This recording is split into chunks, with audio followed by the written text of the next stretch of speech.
to make it clear. Order. Well, I did not make the comment. Bill is not about taking away rights. It is about giving opportunity. Good, ladies and gentlemen, good evening and welcome to Citizen A, where we wrap the week's current affairs with a panel of bloggers and opinion shapers. Joining me tonight, he is the Associate Professor at the AUT School of Communication Studies, blogger and media oracle, Dr. Wayne Hope, and he is one of New Zealand's best-known human rights activists, former Green Party MP and political commentator, Keith Locke. Welcome to you both. Coming up tonight, issue 1, what do the attitudes defending the roastbusters reveal about rape culture in New Zealand, and what the bloody hell do the police think they're doing? Issue 2, why can't we know what the risks of the Pokies for Convention deal are, and why are they still being kept secret? And issue 3 tonight, Chorus and the Ticks Bill. Why does everything the government touches in the telecommunications sector wither and die? Plus, we'll end the show on a final word, but let's kick things off tonight with issue 1. Just when you didn't think the roastbuster pack rape allegations could sink any lower, it now turns out that the police didn't take a 13-year-old's original rape complaint seriously and asked her about the clothes she was wearing at the time. And there are now actually 3 complainants, which is totally different to the original version of events the police were peddling. The history of the New Zealand Police's own sadomasochistic pack rape culture, which was highlighted by the Dame Margaret Baisley report and the recommendations of which have still not been fully adopted to this day, demands that heads must roll, and it doesn't help that one of the accused also happens to be the son of a cop. Keith, with the internal rape culture history that the New Zealand Police have, how have they managed to get this so spectacularly wrong? Yes, well, there may have been some improvements in the police force after the Baisley report, but I think what's happening now shows there's a long way to go. And obviously things are starting underway with Anne Tolley asking for an inquiry, etc., etc. I don't want everything focused on the police, though, because it seems to me if this has been going for a couple of years, where were all the other agencies, social agencies? Where were the people going along to the schools that the perpetrators and the victims were at? Who was talking to the parents? Was the school informed and then talking to the parents? All of those things seems weren't done, and that, I think, says something about our society, that we haven't got the agency, we haven't got the culture to really deal with this problem. Let's go back to the focus being on the police. 300 women complained to Margaret Baisley in her report about sexual misconduct with the police. She put out a full range of recommendations that the police need to follow. The police haven't followed those. Last year, when they were criticised for not following those recommendations, Greg O'Connor, Police Association President, said that he felt it was ritual humiliation that the police were consistently put under pressure to live up to the standards that have been asked of them. That answer itself does not suggest, does it not, that there is a real culture problem. If Greg O'Connor feels that being held accountable for sexual misconduct in the police is a ritual humiliation, isn't he part of the problem? Yes, I think they're not recognising the reality of the situation with women and going on about, as apparently happened to one of the complainants, that they shouldn't have been dressed like that. That's part of the whole culture, which extends beyond the police, of that course, somehow of course. women are asking for us. Yep. What we have in society is an intersection of 3 problems, in my opinion. One is the binge drinking, the let's go out and get drunk sort of thing. The other is the violence you see on the streets. You see that drunkenness and violence and trying to pick up and have it off with women on the Queen Street on a Saturday night or early in Sunday morning. I live there, so I know it well. Road. And we've got to somehow deal with that. And one of the things the Canadians do, they've got a big program going called Don't Be That Guy. And it's a bit like the drink driving ads on TV here. And they've got posters, they've got TV ads focusing specifically on males using alcohol to get women compliant and in effect rape them. So we've got to have a campaign like that. And the police and all other agencies have got to buy into it. Wayne, Why do we need these questionable new cyber bullying rules when it seems that it's police misogyny that's the problem? Oh no, they're both the problem. I agree with Keith in terms of other agencies being involved. I think the dangers of social media has got to be a compulsory topic in primary and secondary schools. Walk us through it. Why? Well, you look at what's happened. Okay, so these guys, Roastbusters, they've got these online forums and so on. They're getting death threats apparently. Copycat groups are setting up. You can imagine somebody following one of them, or a former Roastbuster on GPS. Somebody has a punch up that's recorded on someone's cell phone. That goes up online. It's a 3D nightmare. It's like a pinball machine in 3 dimensions, and it just gets out of control, and really dangerous things can happen. Now, there's a really, really good film come out recently on this. It's called Disconnect, and it actually explains the repercussions when these kinds of things go on social media, and that stuff has got to be understood. Do you think that the calling, almost the lynch mobbing that you're getting on social media now is part of the problem? Yes, and it's even worse than it was before social media, because social media magnifies it. Yeah. And so you can easily anticipate a scenario where someone who used to be, say, a roastbuster but thought better of it, good on them, gets punched out, and somebody captures it on video and it goes online. They are identifying on these sites the wrong people, and I looked at one last night, these attack roastbusters, and they were calling for people to get killed. They were hoping that they'd commit suicide. And that's where I think that the more sensible police people are saying no vigilantism. That's really important. It's not a progressive forum in any way, because half the comments are anti-gay and talking about faggots and all the rest of it. So we've got to stamp on this. It's part of the problem. There needs to be social media education at right from top to bottom in our education system. Keith, the level of victim blaming that has been spouted by the public in social media, on Radio Live, and seemingly by the police themselves when they asked about what the 13-year-old was wearing, suggests we have a very, very, very warped and twisted view on sexual consent, doesn't it? Yes, it does. This isn't a new problem, of course. I think for generations, males in a sexist society have, oh, well, the woman's a bit more drunk, perhaps I've got a chance here. But this is 21st century New Zealand. This is and we should be having a campaign to redress those attitudes.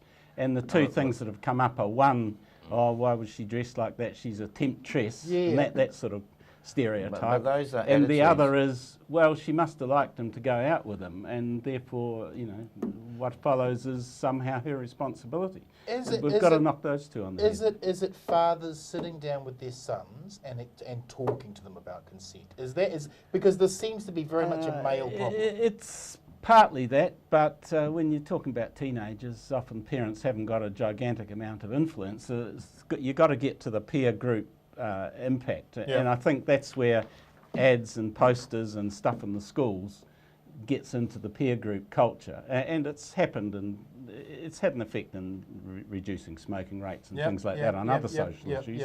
It can work on this question of drunkenness and rape. Wayne, as a media professor, is it the constant sexualisation of women and easy access to porn?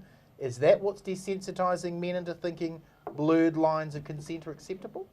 Well, of course that's an important issue, but I'd like to mention another issue which I think is equally important, and that's the influence of misogynist hip-hop and rap artists from the USA and the videos they put up, both official and unofficial. And it's pretty clear that these Roastbuster guys were sort of modelling themselves on that kind of profile, and that's quite disturbing, because that is misogynist, and that's not sort of old-style sexism going back to the last century. This is a new manifestation of it. And that's where I see the strongest link in terms of what Roastbusters are doing or have done. And I agree with Keith that there should be agencies about this getting into peer group, because you know those videos and those artists are really utterly central to a lot of peer group culture among teenagers. Right. So that's an important issue too.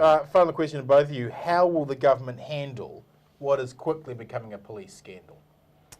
Oh, I think, you know, this inquiry will take place and there'll be a few recommendations come out, and we haven't quite implemented the Baisley report, but the structure of the police is slow to change. There's A, because there's a bit of defensiveness there, and B, because the people at the top, some of whom are quite good, don't seem to be connected much with what goes on at the Well, they were grassroots. we recently had one of the top police officers telling us that police officers weren't getting discounts at McDonald's. Was quite clear to come out and say that until Mike Treen from the Unite Union took a screenshot of the McDonald's register with the button that allows a discount for the police. They don't know what's going on in the front very line, fact that this has taken a few days for the top people at the police to catch up. Oh, there were 4 people that were interviewed, and that's and right. the minister's come out and told us we that have to correct the earlier statement. That's you know, right, that shows the disconnect. And is it good enough, the police investigating the police? Is that going to be a good enough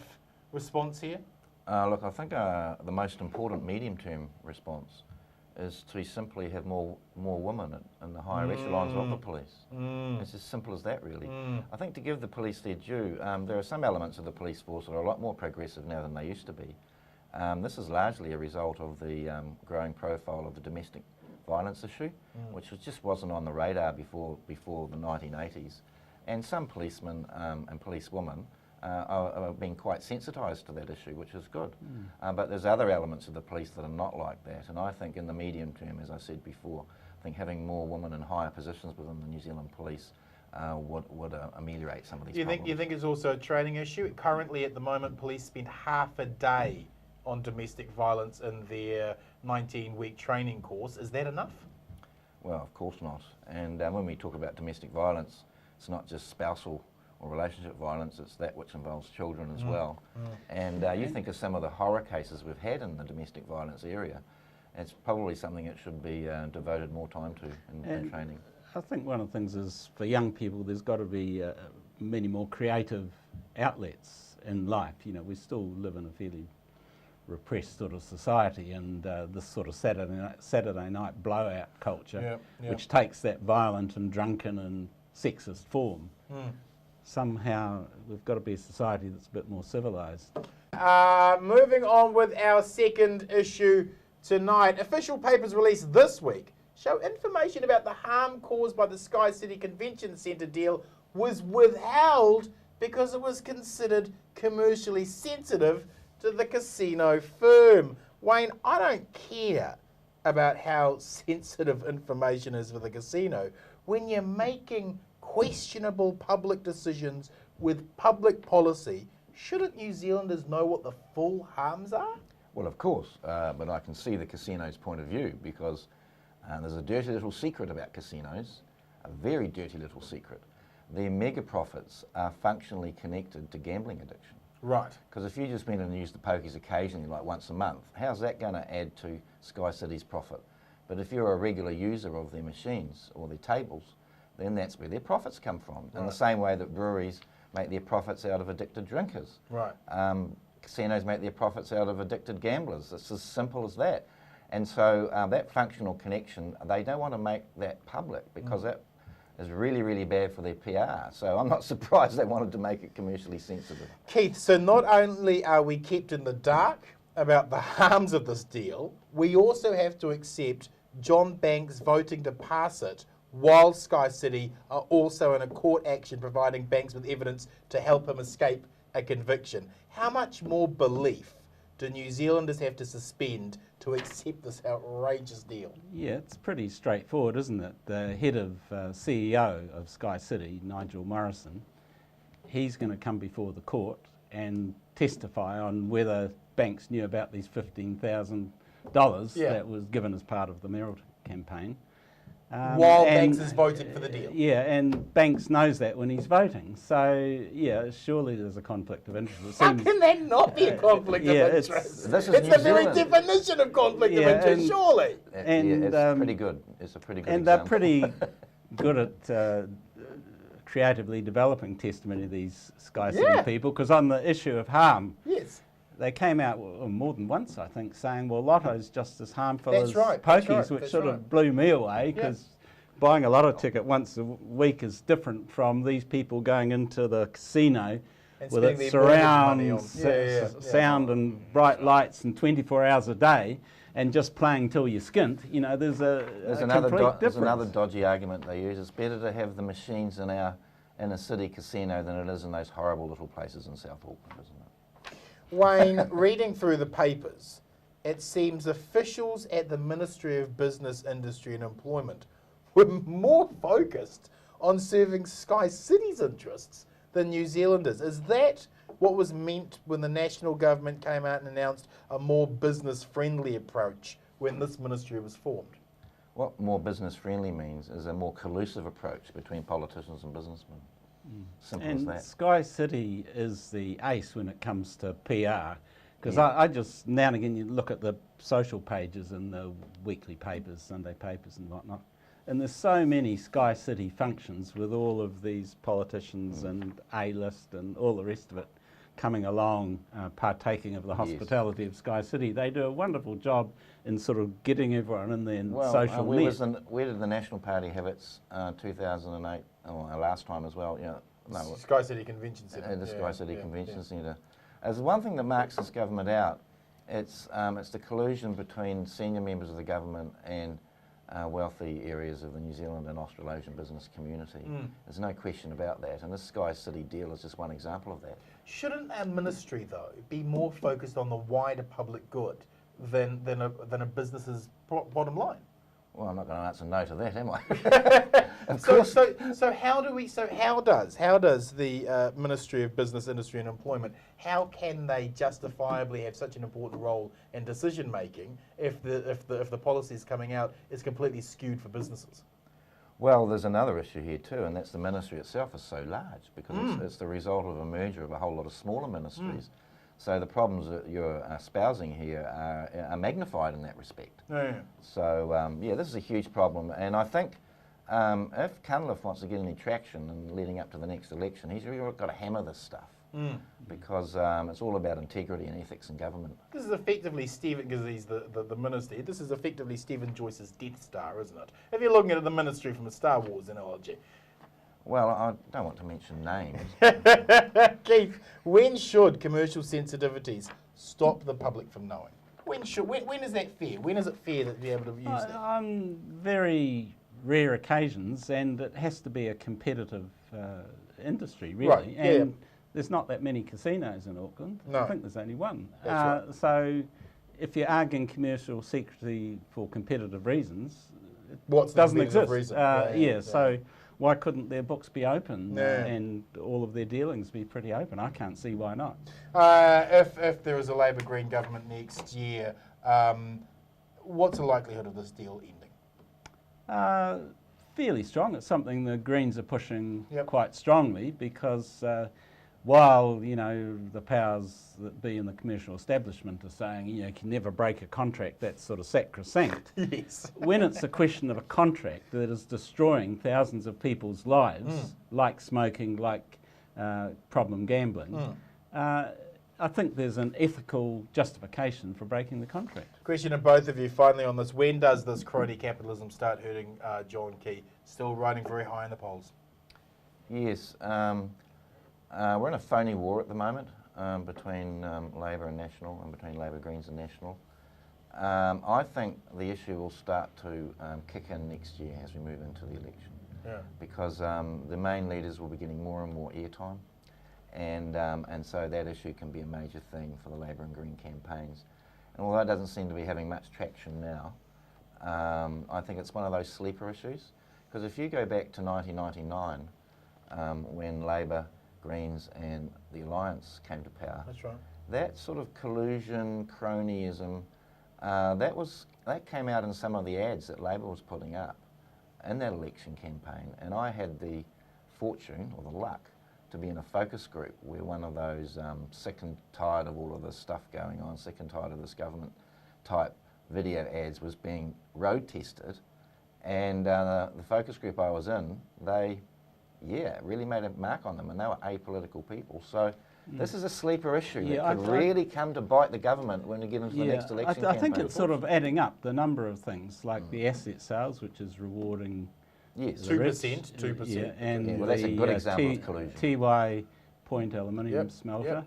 the Pokies Convention Centre deal, and then the chorus where they're thinking of And out of Canterbury the Finance. Yeah, consumers South Canterbury taking an extra few $100 million. We'll get into that now. Thank you, panel. Moving on finally with issue 3 tonight. This week, the mass surveillance ticks bill passed amidst a sea of criticism, and the chorus deal looks like a train wreck. Why does everything the government touches in the telecommunications sector wither and die? Keith, you must be pleased that you were not one of the 88 New Zealanders illegally spied upon, but the TICS and GCSB bills now enable all of this. So are you being spied on legally now?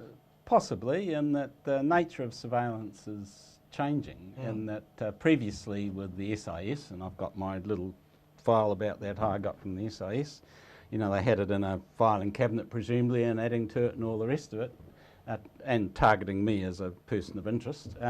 Now they just, and you can read the stuff in the New York Times and the Guardian and all the rest of it, their whole, the NSA, GCSB, all of that network is basically to get information on everything and as much as possible and store it in their big Utah centre, etc. So they don't need to create individual files.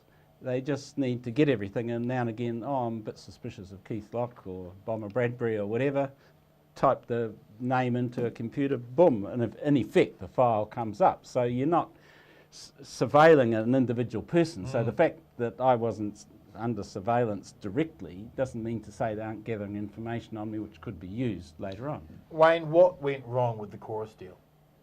Oh, it goes way back to when telecom was privatised in 1990. Probably one of the worst business rorts in the whole of New Zealand history.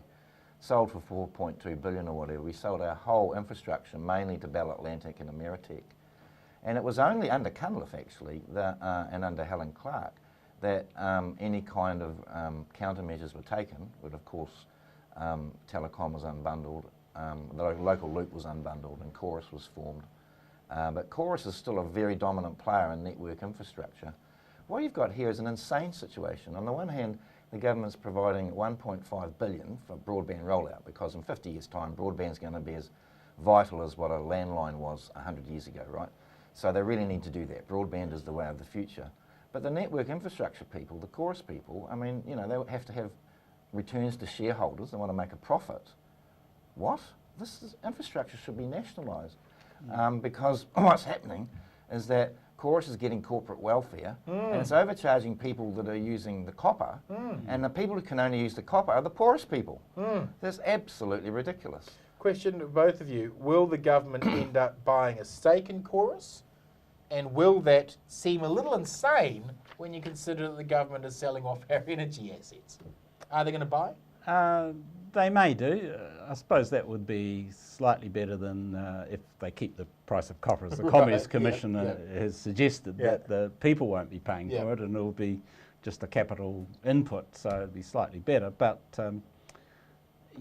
I think basically if you're going to have capitalism, if people get it wrong in terms of their bidding for contracts and predictions and things, they should bear the loss. And it's not as if Chorus is going to go out of business. They're going to have a big chunk out of their profits, but as far as I can tell, they're not going to go out of business.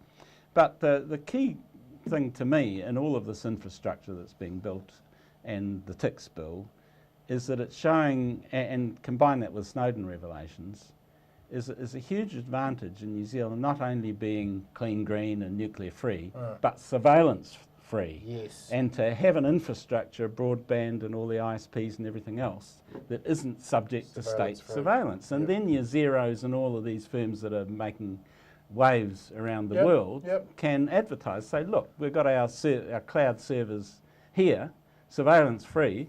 You're not going to get spied on like you will in America, etc. Will the government end up buying a stake in Chorus? Is that going to happen? They have to, and any new government should do it. Look, when our telephone system was rolled out early last century, was it a private corporation doing it? Of course not. And the principles of telephone provision were based on universalism, no discrimination against rural users, all of that stuff. It was the backbone of our country. So broadband is going to be just as important as landlines were then. So therefore, the principles of broadband rollout should be exactly the same. Final question to both of you. Will we get high-speed internet out of this fiasco? I think so. It's underway and they can always put in another contract. There's various people who can do it. It's not as if it's only Chorus. So yeah, I think it's going to get done. The question is a long-term one. Should profits on an ongoing Well, basis come out of the... Are we going to get network? it? Not out of this deal, no. There's the speed and quality of internet access is about something else, or Yep. two. It's about bandwidth caps, Yep. which is insane. Certain people like Weta Studios and others don't have those bandwidth caps, but the rest of New Zealand does. And that is a really, really important issue, as Stephen Fry pointed out when he came here. So, in answer to your original question, that's actually a separate issue that has to be addressed. Let's wrap the show with final word. Keith, your final word this week is? Oh, I was going to talk about my the GCSB Yep. not spying on me, but perhaps I could talk about the Labor Party conference, which you know, I think did advance the prospects of a Green Labor government, even though the more conservative elements in Labor are still getting a bit of wiggle room over the TPP. They should be opposing this Trans-Pacific Partnership Bill more clearly. And also on the pension age, you know, I think they should take a clear position against raising the pension age. You know, I think it's wrong when National's got a more progressive policy than Labor on such a thing. Thank you, Wayne. Your final word. I've just got a cultural comment to make. This young singer, Lord, is getting absolutely wall-to-wall coverage. Good on her, very talented. But you compare that coverage to, say, our Booker Prize winner, and what does that tell you about New Zealand? That intellectual skills and advancements are perhaps given less profile. Winning the Booker Prize is on another planet compared to having a #1 hit. And can I also modestly point out there are some terrific women singers in New Zealand who I think are considerably better than Lord, and they don't get nearly the coverage. Two in particular, Julia Deans, Caitlin Smith. Anybody who's heard them knows that they sing their butts off. They're great. So I just want to be a devil's advocate here for just a bit of measure in this whole Lord mania. Thank you, Wayne. Thank you, Keith.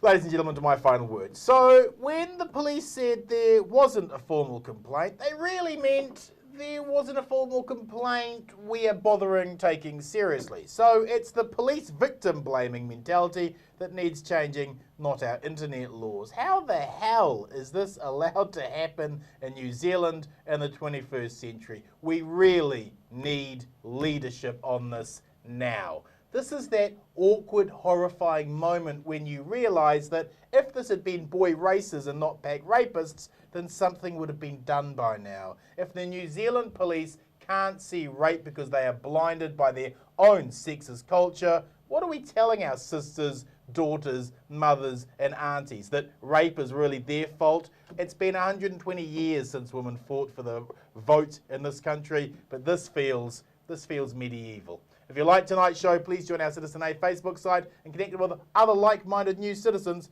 and follow me on my Citizen Bomber Twitter and Facebook page. Thanks for watching, whānau. Good night, Aotearoa.